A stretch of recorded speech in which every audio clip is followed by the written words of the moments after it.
Hello, hello, and welcome to the Mobile UX Marathon, a series of weekly webinars at Google on how to improve user experience and conversion rates in mobile web. Thank you for joining us today, and thank you for running the marathon with us. We hope you enjoyed today's session and all the rest of the webinars. So please,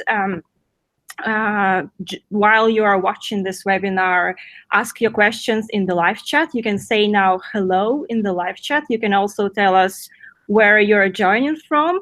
And I will now start with the introduction. So hi, my name is Anna. I'm a user experience and design specialist at Google, and I will be your host today. And also today we have two more amazing speakers joining from London and New York. So myself, I'm based in Dublin, and today we have Shane with us joining from London. Hello, Shane. And today we have Shane with us joining from London. Hello, Shane. Can you say hi? Hello, everyone. Hi, my name is Shane, and I'm dialing in from London, where I've been working at Google for about 10 years now. And most of that time, I've been actually more, 10 years, I've been working on UX.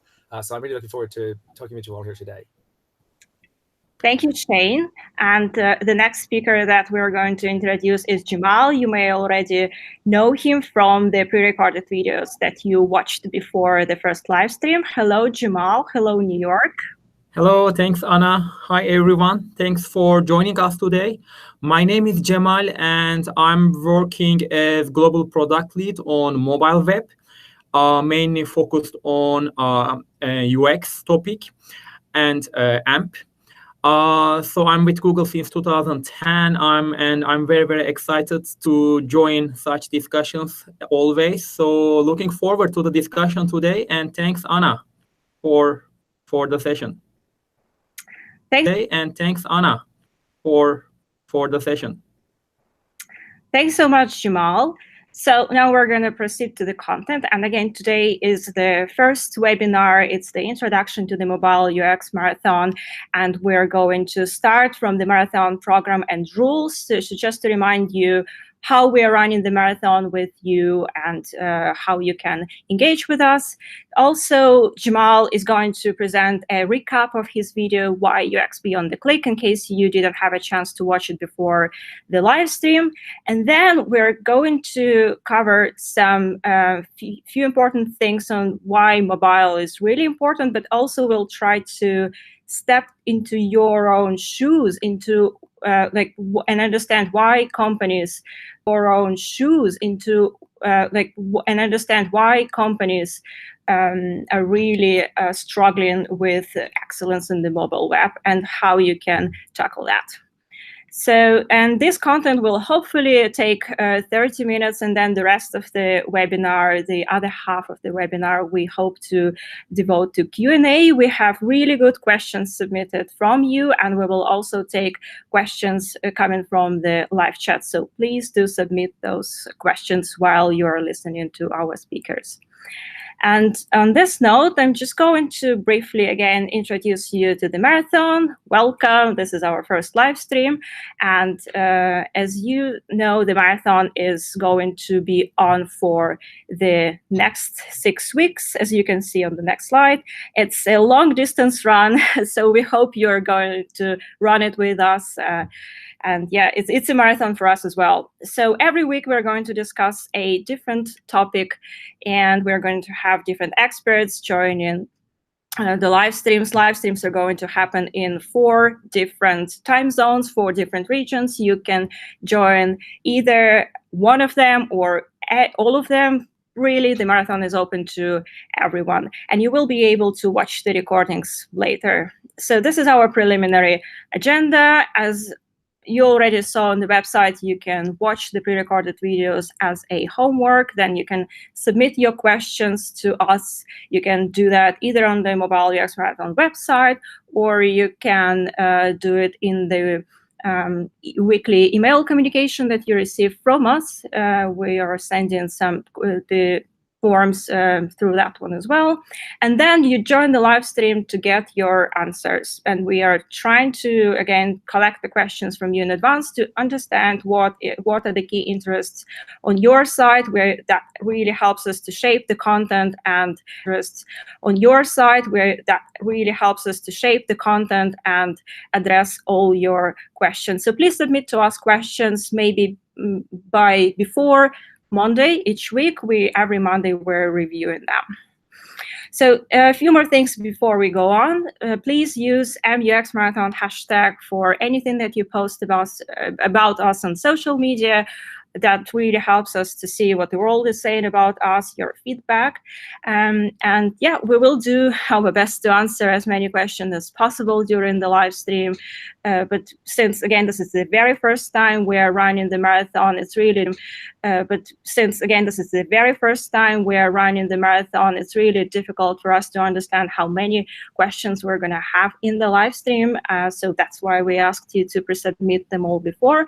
So we will do our best to answer as many of them as possible, but let's see how it goes. And also a lot of questions we will leave for other live streams where we will go deeper into different UX topics, so dial into those ones as well. And after every live stream, we will be sending out feedback forms. Please submit your feedback on how do you feel about the webinar, and also while you're running the marathon with us, you can already start applying the knowledge that you gain from our webinar series, and provide any industry feedback, maybe sharing A/B test results or sharing your UX expertise with us. So that's the basics of the UX marathon. And now I'm going to give the floor to Jamal. Hello, Jamal. Now I'm going to give the floor to Jamal. Hello, Jamal again. And he's going to present a quick recap of his video, Why UX Beyond the Click. Thanks, Anna. Let me give you a 1-minute recap about what we discussed in the last recording, in the last session. So in the last session, we covered why beyond the click experience matters for the user experience and for the success of your ads campaigns.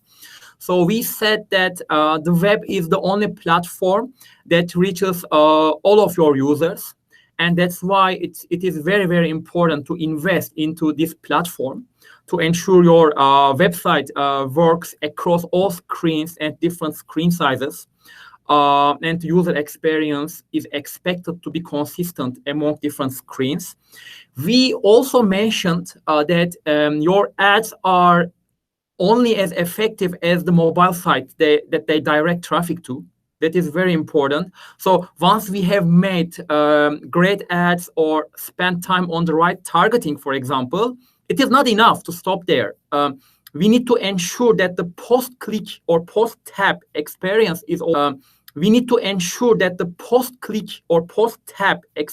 is also great. So for your information, current landing pages do not load quickly enough. So average mobile page takes approximately 15 seconds to load. So we shared some tools to optimize your performance. And also we mentioned that AMP could be one of the solutions that you can apply to leverage the instant loading experience. And lastly, in the session, we covered that we said that design or UX focused companies demonstrate strong revenue growth. So we shared a study which was saying that a well-designed user experience could raise your conversion rate by up to 200%. So these topics were covered in the session, and you can watch the video on our YouTube channel.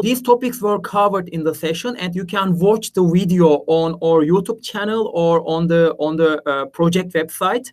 So that was the 1-minute recap from the last session. Great, thank you, Jamal. And now we're going to proceed to the next section of our content, which is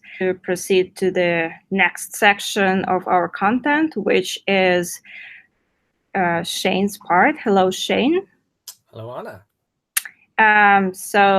The next section of our content is about importance of mobile and also the expectations of mobile users and how companies are struggling to meet their expectations on the mobile web. Okay, so thank you very much, Anna, for that. And again, as I say, it's a pleasure to be here with you all today to talk through what we've been discovering here at Google. So we started, what you're going to learn about over the next few slides is based on some study we did at the end of last year, in 2018, where we asked a lot of people across social media to complete surveys for us and let us know how they felt about mobile web and its importance in their own companies and how they felt about their own websites. About mobile web and its importance in their own companies and how they felt about their own websites, and indeed how they felt about trying to improve their own websites and what that involved and what they needed. So in order to do that, I'm just going to go through some of these slides explaining some of the things that we encountered. So what we found was that for most brands, a mobile website is considered very, very important to what they want to do. It's either really important or it's actually something that they consider to be critical to what they want to do. So you see there's critical, important, not important, and don't have this channel. Nobody came up in mobile website as don't have this channel and actually have this channel. Nobody came up in mobile website as don't have this channel. And actually 93% of the companies that, or people that responded from different companies across Europe, the Middle East, and Africa responded that actually they felt that their mobile website was critical or important to them. So that's great news. It's great to hear that so many of you understand the importance of focusing on mobile. What we also found really interesting was how many of the people that we surveyed felt that their mobile UX is already pretty good. In fact, 54% of the people who responded felt that their site was good, as in 7 to 8 out of 10, and actually 29% thought it was very good. So there was a lot of people who were very confident in the quality of the UX of their websites. And in fact, they felt that their websites were so good that they were doing very well when compared with their competition. 89% think that the UX of their sites is on a par or better than their competition. And 85% think their speed is on a par or better than their competition, which is all well and good if it's true, and indeed if your competition is any good. The thing is, though, users tell us through their behaviors what they really feel about the mobile websites that we all tell us through their behaviors what they really feel about the mobile websites that we all seem to think are pretty good. And what we find is that just based on simple things like conversions behavior, that just simple things like conversions behavior, we find that actually smartphone conversions are coming in at around like 2% conversion rates on average, whereas desktop conversion rates are coming in at around like 3.8% on average, which is obviously considerably higher.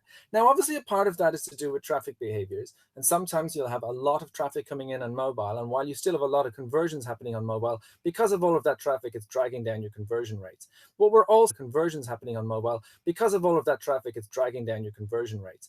What we're also seeing, though, is a lot of users still feel that when it comes to the point when they want to convert, they're switching over to their desktops to make that final conversion.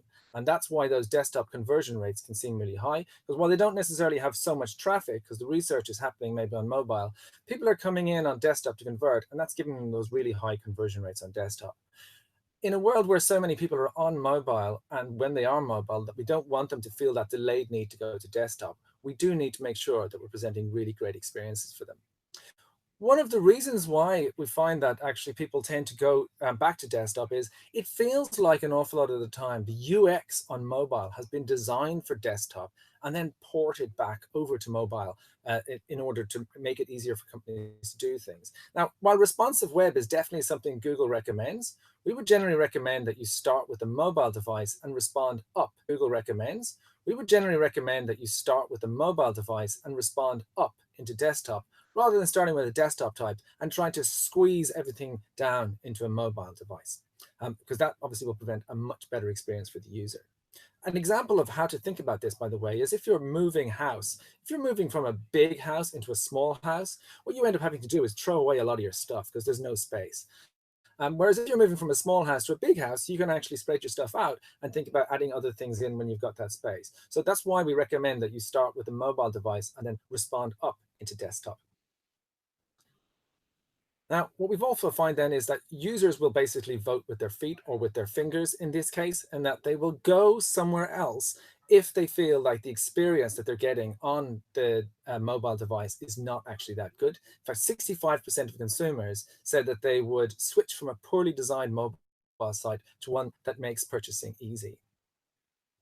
All right, so let's think now back to some of the main barriers to mobile improvement. Now we've heard from what the companies who own the websites think and what the people who actually use the websites think. Let's look at some of the results that we got in that survey to some of those main barriers to actually improving. Let's look at some of the results that we got in that survey to some of those main barriers to actually improving mobile. And what we found was that actually there's no single barrier to mobile improvement that kind of emerged as this is the big thing that we really need to fix because everyone's encountering it. What we actually found was that there was lots of different things. The most common things that turned up were things like lack of time, and we just don't have time to fix this, which is, it's obviously a hard one to overcome. An awful lot is down to basically an organizational issue. And then there was lots of focuses on things like our IT and legacy infrastructure problems. You can see there that 50% of people who came from a travel background responded that they had a problem with the legacy IT or infrastructural problems. But there's a whole gamut of things that turned up, things like understanding the impact, and having the money to do things. And what we basically did was we broke these out and realized that there was basically 4 groupings that we could allow for that explained how this worked, and that there was a technical limitation that we could allow for that explained how this worked, and that there was a technical limitation in some cases. There was a problem with proving or measuring ROI. And then there was a problem with things like expertise and tools. Do we have the expertise and tools that we need? And then there was that organizational issue, as in the organization and the way our organization is laid out is part of the problem with us being able to fix things and make things happen faster. Interestingly for us, we found that 50% of the sites that we spoke to, or the people that we spoke to, felt that improving their mobile website was a priority for them. And so that's about half of all businesses felt that it was a priority. Keeping in mind that 93% thought that their mobile site was important or critical, 50% feeling it's a priority to improve their site is great, but we feel like it could probably be greater. And part of the reason why we feel it could probably be greater is because there's so much opportunity for actually, if you do improve your experiences. So by 2021, according to eMarketer, it's estimated that e-commerce spending will be worth $4.94 trillion, which is a hell of a lot of money. And that, a global $4.94 trillion, which is a hell of a lot of money, and that, a global thing. But actually, 73% of that market is going to come from m-commerce. So that's a huge amount of money on the table and a huge amount of opportunity to be thinking about when we're thinking about whether or not we should be investing in mobile. Now, we understand as a company that we are no exemplars for you to look at. We understand as a company that we are no exemplars for you to look at, that sometimes our sites actually aren't as great as they could be. In fact, this is a piece of feedback we got on our mobile marathon website just last week, telling us that essentially our mobile marathon site is not that great. And you know what? It's not as great as we'd like it to be. And part of the reason is because, like many of the other companies that mentioned now, we also sometimes come across these kind of technical problems, such as legacy IT and things like that.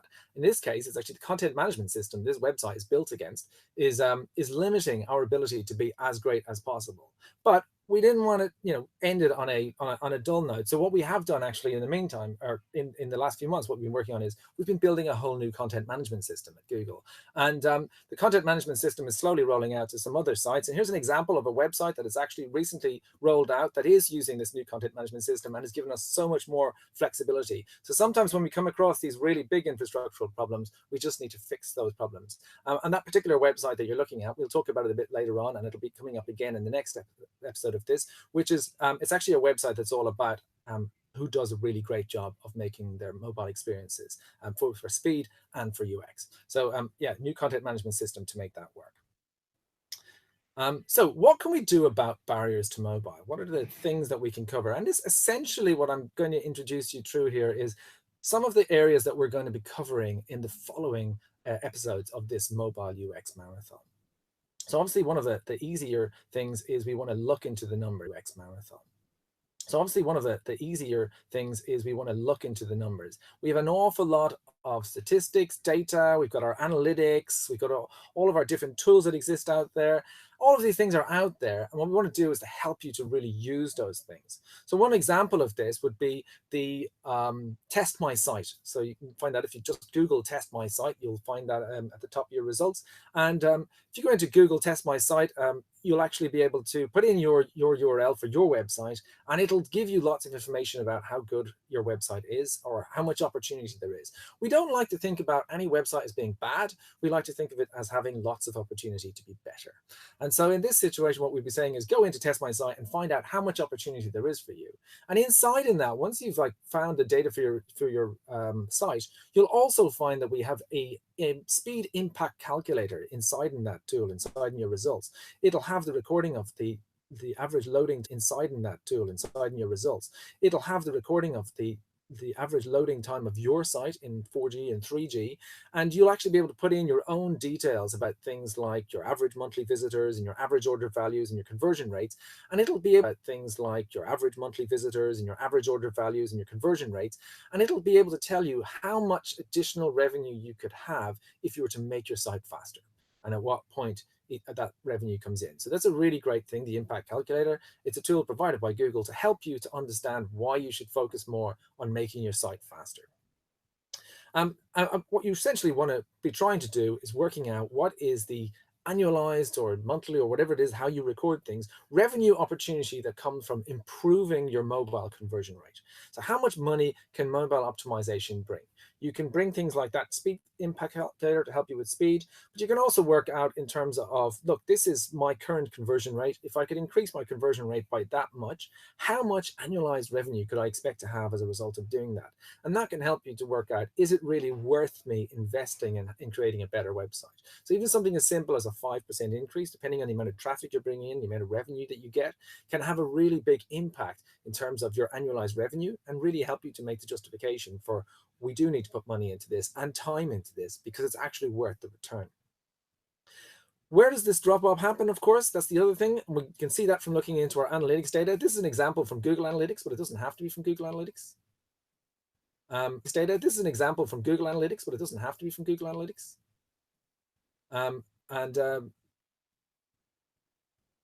This is an example from Google Analytics, but it doesn't have to be from Google Analytics. Sorry. And in this example, so what you can see here is that data is helping you to identify where the opportunity is. Join us on the live stream on May 28th, by the way, to learn a lot more about how you can use Google Analytics for mobile UX. And if you're not using Google Analytics, you can port a lot of these ideas over to whatever analytics platform you are using. But it is about how you can use analytics better to learn more about mobile UX. Okay, another thing that we can think about is breaking down silos. This is more to do with like organizational issues where we're not communicating well or whatever, and what can we do about that? So we hear an awful lot about this. This is just some of the responses that we got from some of the people who we had in those surveys. So marketing saying things like, well, we got you so many leads last month, or we need that beautiful carousel on the homepage. This is a classic thing that we hear from marketing people. Developers telling, we need that beautiful carousel on the homepage. This is a classic thing that we hear from marketing people. Developers telling us, oh, we're just so busy all the time. There's just so much to do. UX, conversion rate optimization, the product teams and that, they'll be saying, oh, nobody understands conversion rate optimization, and I know what the best is, I know what is good, and things like that. And C-levels maybe just questioning it all. God, there's so many different voices coming in.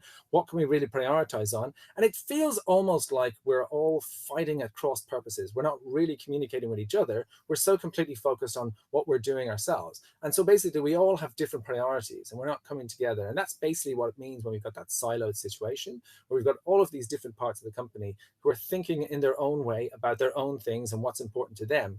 And they're not thinking in a more kind of company way how they can do things together better. So you want to bring everyone into the room, and what you basically want is everyone to be singing from the same hymn sheet and singing the same things. And you want them all to be focused on actually conversion rate optimization and usability for our users is really key and important, and we should all be focusing on that. To help you with how you can actually go about doing that kind of thing in your own companies, please feel free to join us for the live stream on May 21st, when we'll be looking at conversion rate optimization maturity models, organizational excellence, and qualitative methods of UX. Another thing we want to do is experience our users' pain. And this is such a basic, simple thing, but how many of you have ever tried to buy from your own website? I can't get over the amount of times I've been in a meeting with a client of ours, whatever, that I'm brought in to talk to them about their website, and I'll ask them to do something as simple as trying to purchase something on their own website, and suddenly they encounter all kinds of problems. And it doesn't have to be purchases, by the way. I once sat with a company that was an insurance company, and I asked them to go through their own forms for turning their pension funds into an annuity. And the people in the company that owned this insurance company that was running pensions for hundreds of thousands of people, they gave up on the way through their form, complaining that it was just far too long to expect anyone to go through this. So that a classic thing that we come across all of the time is that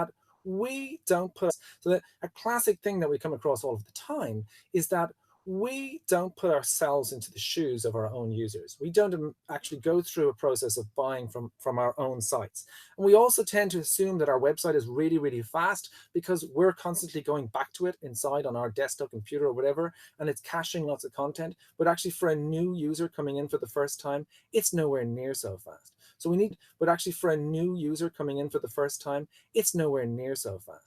need to make sure that we're always putting ourselves into the shoes of our users. And to learn more about that, again, on May 21st, that conversion rate optimization maturity model, organizational excellence, and qualitative methods of UX, all of that is going to be so critical. And so do come along and join us for that to learn more about how you can put yourself into your users' shoes and actually experience what they experience. A/B testing, of course, we would say anything and everything we ever recommend from Google, any sites that we have on benchmarking and best practices, any kind of things that we tell you to do, we would always recommend that you A/B test.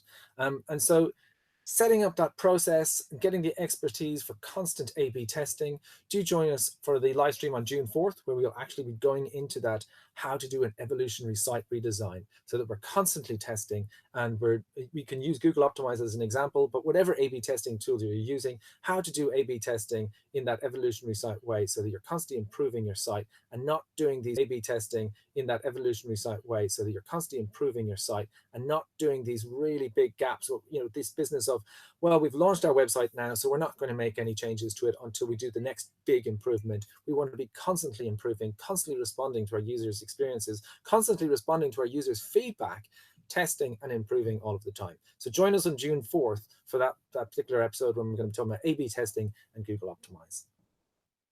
And then, of course, there's the study of UX best practices. There's so many best practices out there. This goes hand in hand with what we just said about A/B testing being so critical, that we want to be learning what are the best practices out there, who can we learn of, who's doing things really, really well, and what can we learn from them.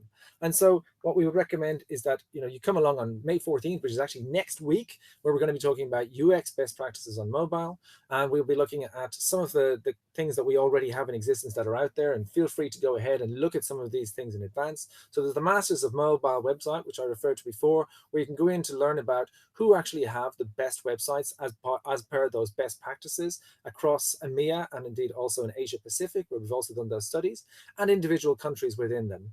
You can find out who have actually got those best websites across travel, retail, and finance. And then you can also learn who does things really, really well in there. So for every single thing that we assessed in those studies, you can see an example of a brand that does that really, really well and what makes it so good. So you can learn from them and also understand how you can make your own site better too. How can you assess your own site to learn whether or not you do these things? We've got the conversion rate optimization course, Winning on Mobile. Again, the person actually presenting next week, Lena, is going to be talking about this. And this is something that she worked on really closely to make happen. And so this is a course to help you and your business to actually become better at doing mobile well and doing UX well. And then, of course, Think with Google, actually become better at doing mobile well and doing UX well. And then, of course, Think with Google, where we push an awful lot of our updates and our content and any kind of articles that we do on improving things on mobile. We push that out through Think with Google. So we recommend that you also look at thinkwithgoogle.com/mobile. As I say, we're going to go into a lot more detail on UX best practices on mobile on May 14th, i.e. next Tuesday. So please do join us then. We're really looking forward to having you all along to learn more about that. Right, so now we're going to pass back over to Anna, and she's going to moderate our questions and answers section. Thank you so much, Shane. That was a really, really good introduction to the Mobile UX Marathon. I hope our audience is now a little bit more clear on why we're doing this, we're basically helping you to overcome all those barriers in mobile. And we did our best to design the marathon agenda and marathon topics to see how we can help you in all those areas. So while speakers are now preparing themselves to take questions, that we had a few, I believe, in the live chat, I'm going to read out loud where people are joining us from. So I actually had a look, and it's quite a few locations. So 400 people are joining us now from Spain, from Poland, Austria, joining us now from Spain, from Poland, Austria, Dubai, Israel, Turkey, even people from Asia as well. I believe I saw a few. By the way, if you're based in Asia, you can also join the live stream in APAC. By the way, if you're based in Asia, you can also join the live stream in APAC. We have the separate one, or stay in touch with us, with the EMEA folks. You can join us. Hello, Africa. Hello, Cape Town. Really, really glad to see you there. Hello, Germany, Madrid, once again, Spain, Greece. So we're really, really lucky to have you all there. So now we proceed to questions. So please post the questions in the live chat, and we will go now and take a few questions that you have pre-submitted to us before. So there were really, really good questions, and we will start from the first one, which is how to balance design components and site load speed. And I would probably ask speakers who wants to take that one. Anna, I'm happy to answer that question, which is also very similar to the to another question, which is saying, is speed more important than content in mobile UX? So, which is saying, is speed more important than content in mobile UX? So there are related questions. If you don't mind, let me take the question. How to balance design and site speed? So these two things, in other words, improving design for a seamless experience without any friction, and improving the site performance for a fast experience and friction, and improving the site performance for a fast experience should go hand by hand. They are different things, but they are so together. So first of all, as you all may know, that a site that takes longer than 3 seconds will lose 53% of its visitors. So we should definitely target a site loading time or a site experience loading maybe less than 3 seconds. We also know, for example, in retail, a 1 second delay in mobile load times can impact conversion rates by 20%. So we are also talking about the possible revenue impact for your company of mobile delays. So the important thing here is I've seen some companies that build a very quick, fast mobile site with best-in-class speed. But as time passes, the same site started to slow down as different teams in the company started to insert elements or images that impacted the site speed negatively. As Shane mentioned, there are silos. There might be silos in companies. So different teams might impact the site experience without knowing what other teams are doing. But we know site speed is an imperative for us that we need to maintain. So to achieve this, each company should have a clear plan or coordination among or around how to maintain site speed.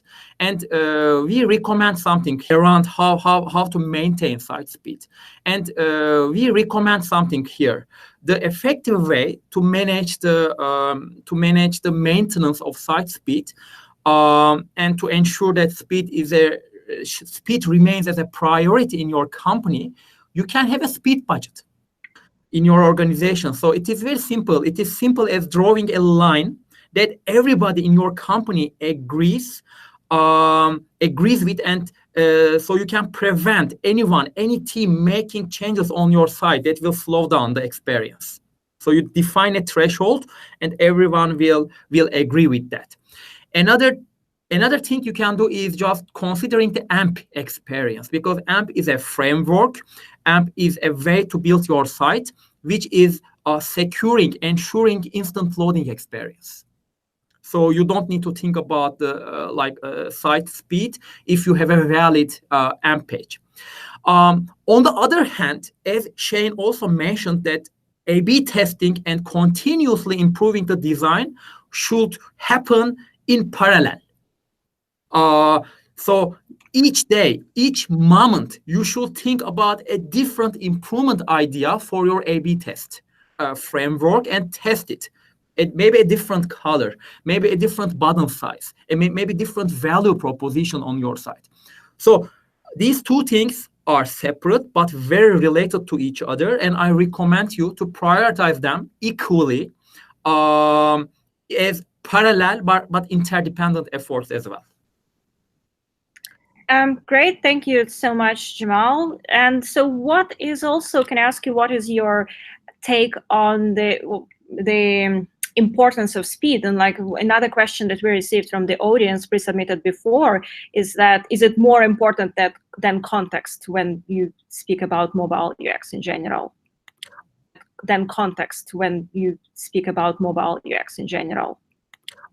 So I mean, like similarly, there is no concept or no optimization area that is more important than the other one. They are equally important. So a great design means nothing if your site is loading in maybe 15 seconds, or if you are even having an instant loading experience with the AMP. If your button is not working properly, it means nothing.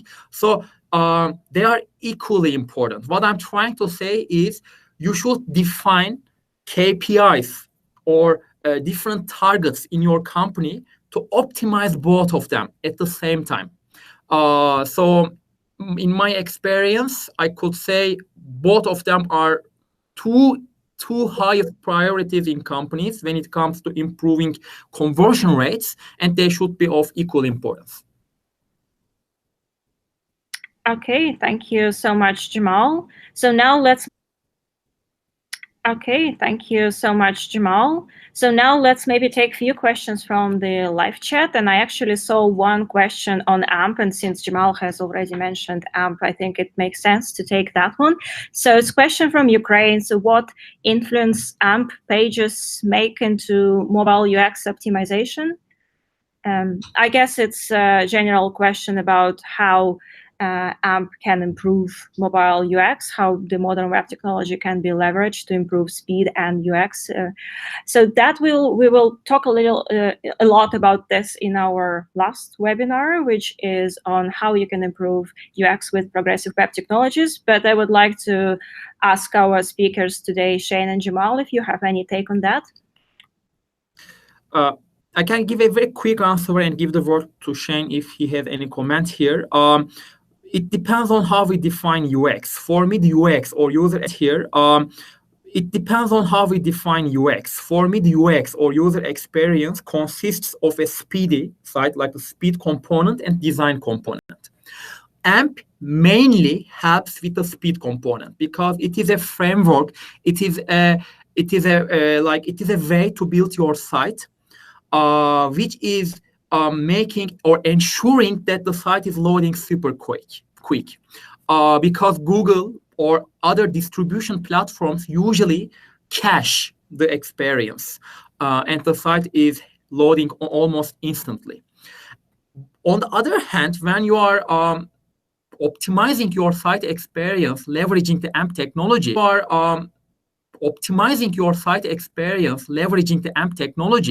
usually companies are also thinking from the design perspective, because AMP will necessitate you to rethink about the experience from simplicity perspective.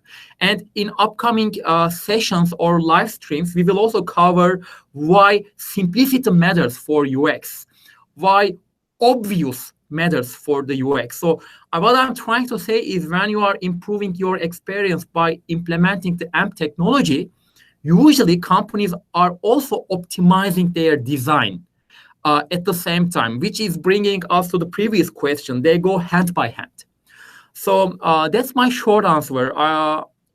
I don't know if you, Anna, or Shane have additional Yeah, comments here, but I can add a view on that, which is we actually the Master of a Mobile Web site that I referred to there with the UX and speed best practice. Actually, the Master of a Mobile Web site that I referred to there with the UX and speed best practices. We actually got an agency to build that for us, and we got them to design it with JavaScript in mind.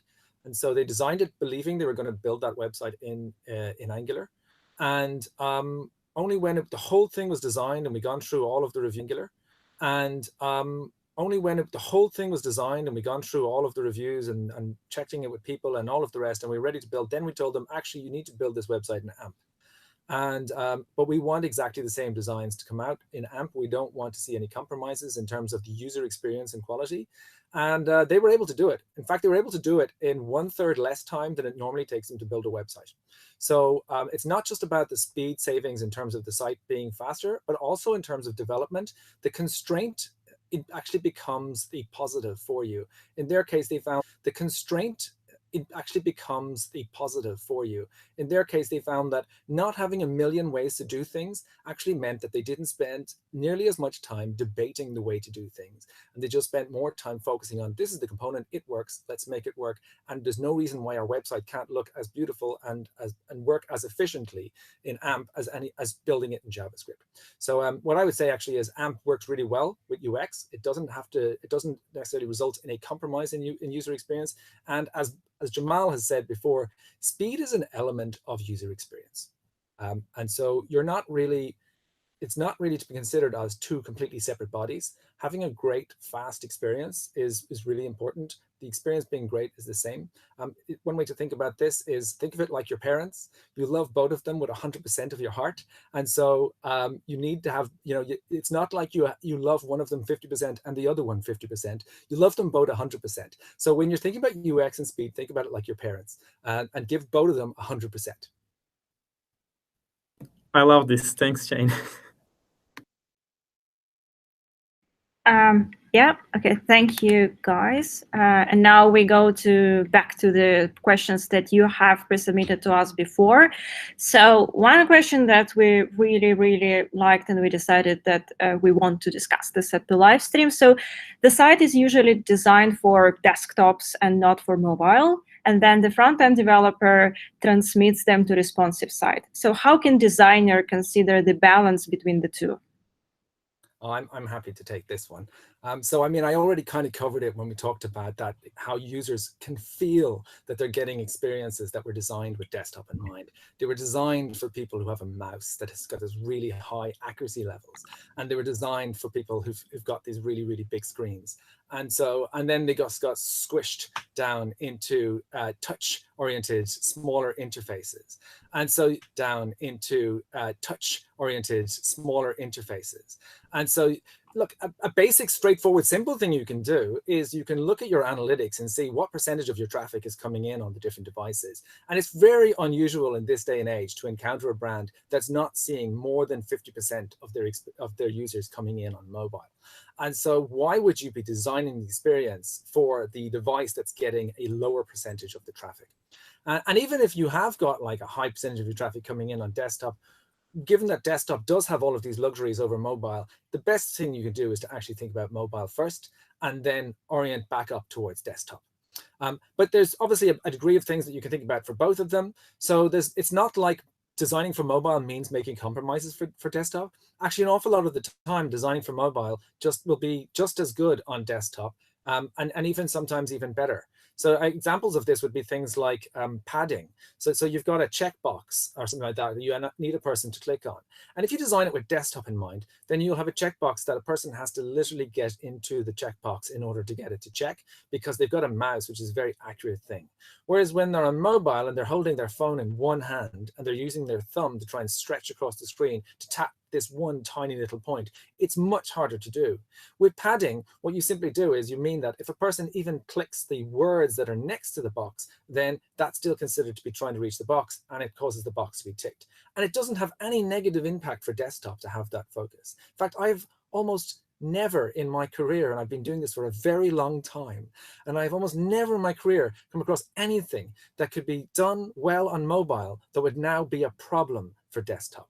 So I would definitely recommend that for designers, they can actually design things on mobile. One of the things that we do when we do wireframing and things like that, when we do design sprints, is we actually give designers and UX researchers and developers little big A3 pages, but with, say, a phone outline on it. And we say, design that to fit inside a phone. It's a really interesting exercise for them because they're not thinking in terms of that smaller screen first. And so that's a simple, easy thing you can do to help your designers to think better about mobile. And one quick note, we covered AMP as well as a way to build your sites. Just a quick note, when you build your sites with the AMP framework, it is automatically responsive. So you should also, it is automatically responsive. So you should also consider this in mind, that responsiveness indicates the experience for the user will be seamless or similar in any device, in any screen size, if you build your site with AMP technology or any technology that is offering responsiveness.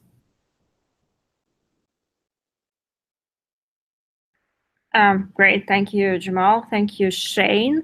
And now I wanted to read another question that you have pre-submitted before, and it's actually related to what we discussed before about your mobile strategy. And a lot of questions were submitted around mobile web and apps.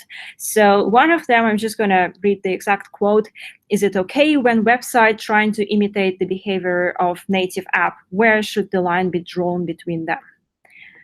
So we felt this is really great question, and anybody of the speakers wants to take that?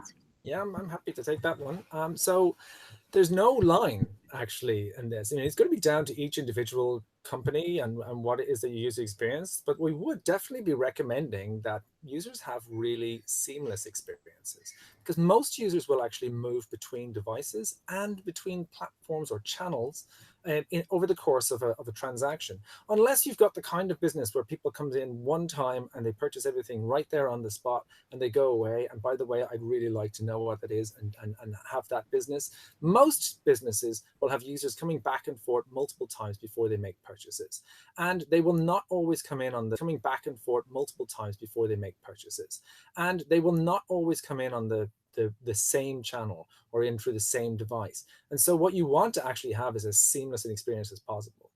The limits of mimicking, say, a native app from a web app are going to be down to whether or not there are any technical limitations that are possible to do with a native app that are not possible to do with a web app, or similarly things that are possible to do with a web app that are not possible to do with a native app.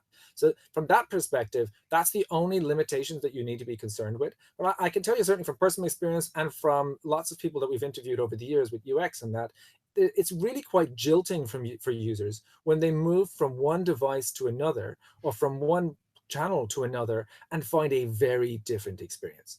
So I would say from a user experience perspective, try as much as possible to make your experiences as seamless as possible for users, so they always feel that they are actually in the same site or app of the same business. Thank you.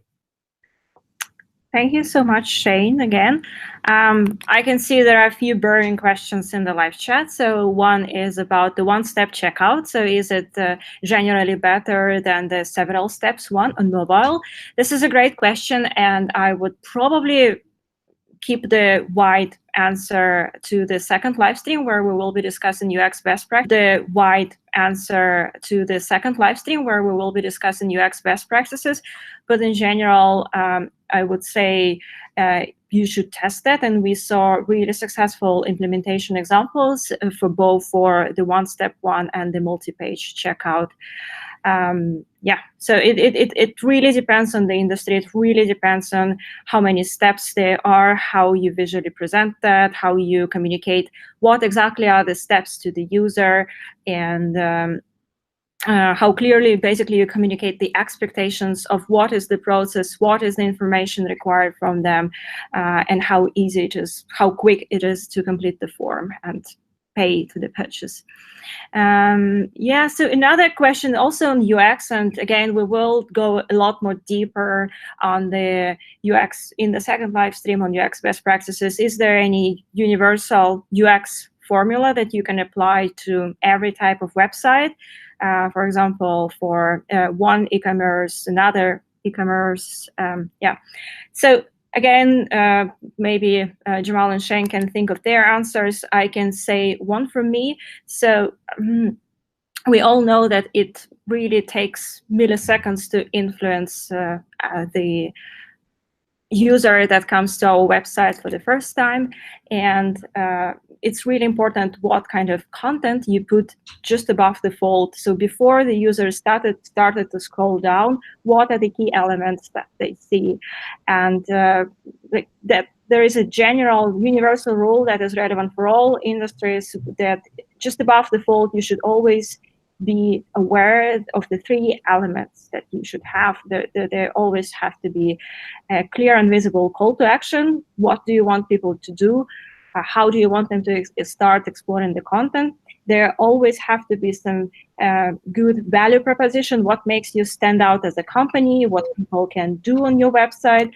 And also, there always have to be some visuals, some visual clues, maybe icons, maybe photographs, illustrations that will be able to communicate the user your product range, support your value proposition. So this is kind of a very quick 5-second test that you can do for any of your landing pages, any home pages, or any mobile screen. You just look above the fold and watch out for the three elements. Now, do any of our speakers have any other universal rule? I can add one point, but I want to mention something else. So one thing that I want to mention based on my past experience in working with companies for A/B testing, I recommend companies to A/B test using a static, non-dynamic above the fold area. In other words, you can think about removing the rotating banner or carousel. In other words, you can think about removing the rotating banner or carousel, which might create confusion from the user side, and try to offer a static version of it, a user-initiated version of it. So there are several studies showing that rotating banners or carousels could be conversion killers. So, but having said that, as Shane mentioned, on the masters of mobile website, there are tons of different A/B testing ideas that you can test. But last but not least, my final message here before I give the word to Shane maybe is whatever we recommend to you, including universal best practices, I strongly recommend you to A/B test, because the reality could be very different for your company.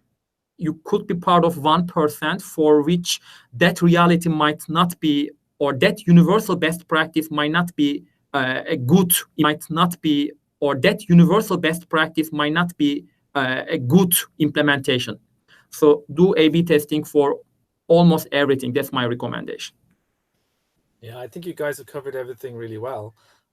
Like, I agree, I don't like to deal in absolutes when it comes to user experience, because it's just so particular to each company, the way your company interacts with your users, and even down to cultural things in terms of different countries, what works in one country that doesn't necessarily work in another.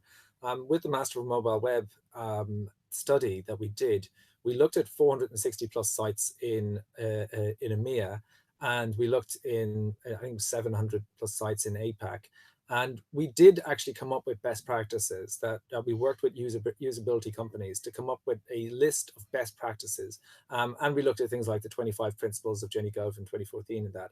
And we looked at things like the 25 principles of Jenny Gove in 2014 and that.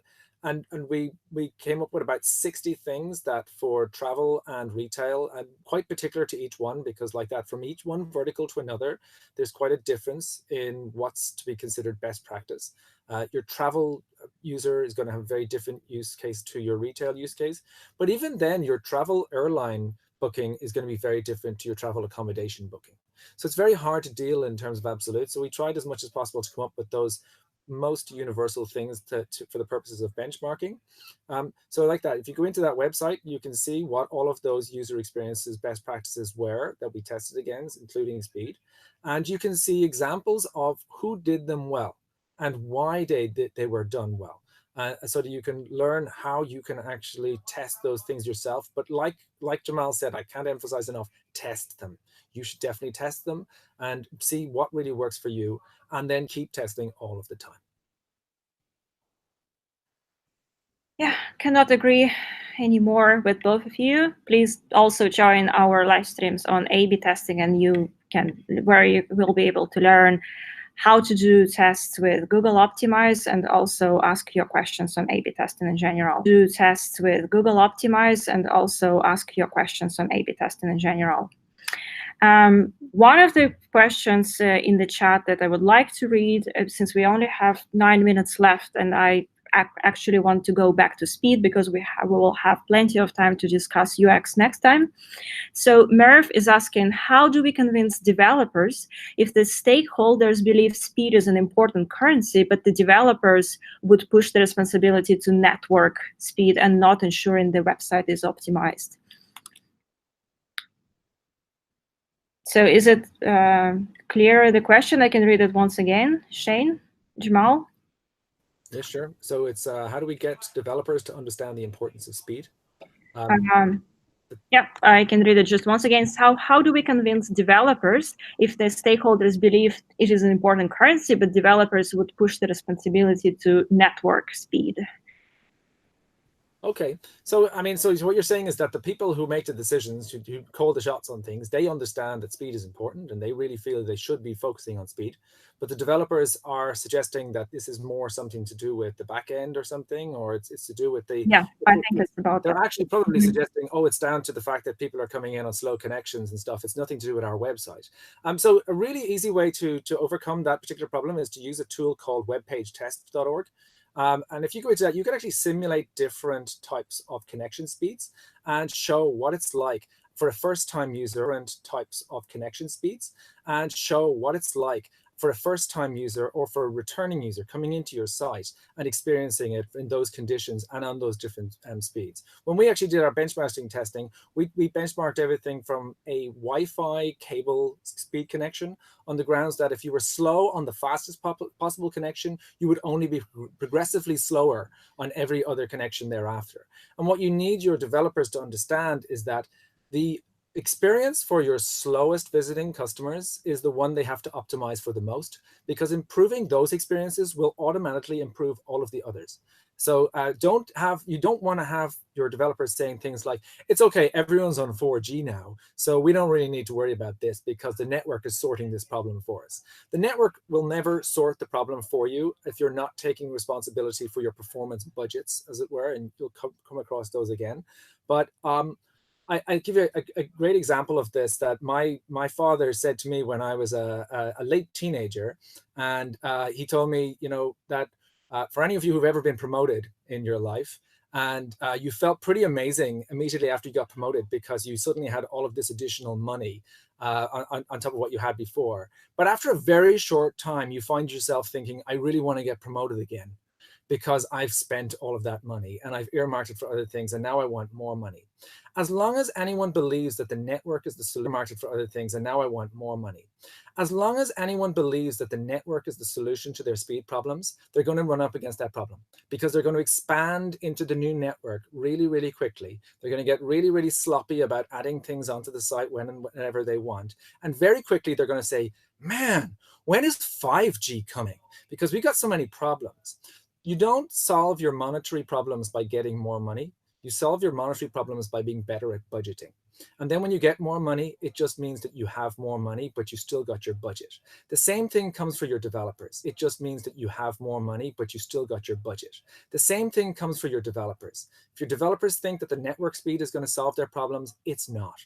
An awful lot of the time, even users who are in big companies, I live in London, where we have like the most amazing infrastructure. And there are still many times on my commute or just walking around the city where I go into zones that are dead or that have got like a 3G connection, even though my phone don't think I'm on 4G. And so the network is not the solution to my problem. If the sites I was visiting optimized for a 3G slow connection, then I could go to an awful lot of those places and I could still for a 3G slow connection, then I could go to an awful lot of those places and I could still have a great experience. That's what you need to say to your developers. Thank you, Shane, for your analogies, for the apartment analogy and for the promotion analogy. I think they're very, very memorable, and our audience will remember those. So since we're now on speed, we actually had few more questions pre-submitted before on speed, and I think it's a good time now to touch on them. So one of them is our website is already near the limit of a good loading speed on mobile, for example, 3-4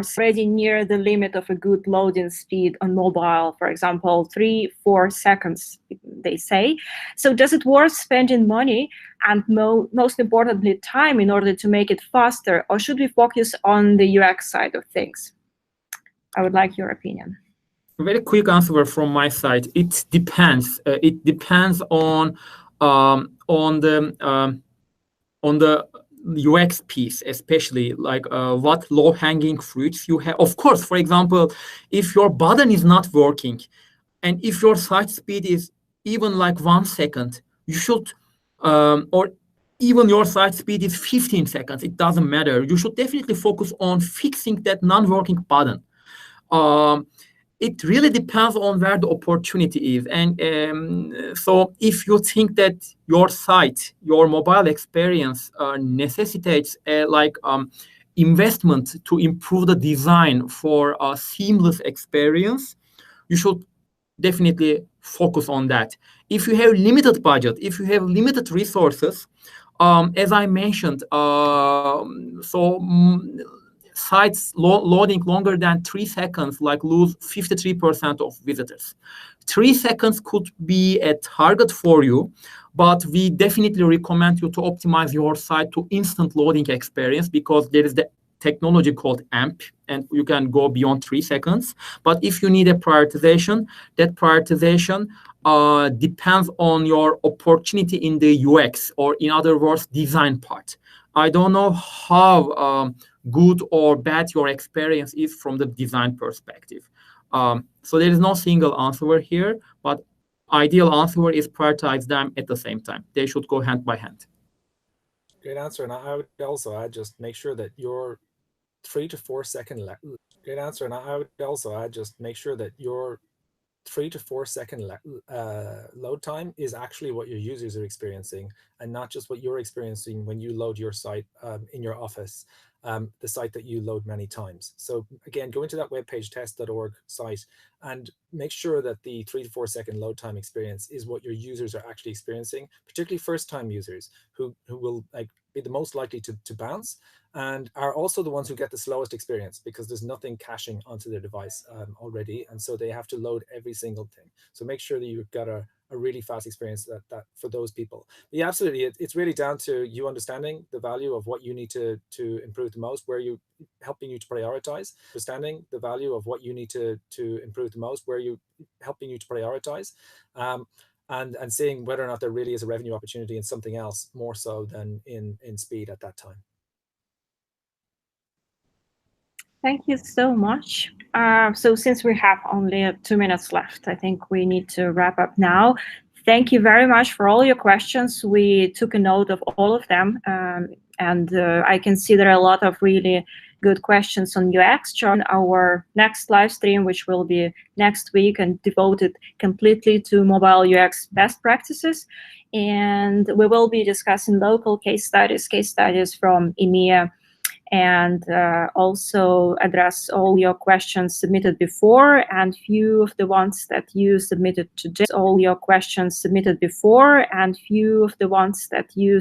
today. On, for example, micro moments, I think that's going to be really relevant for the next live stream, or any next big things in UX designs. So apart from that, thank you so much for joining today.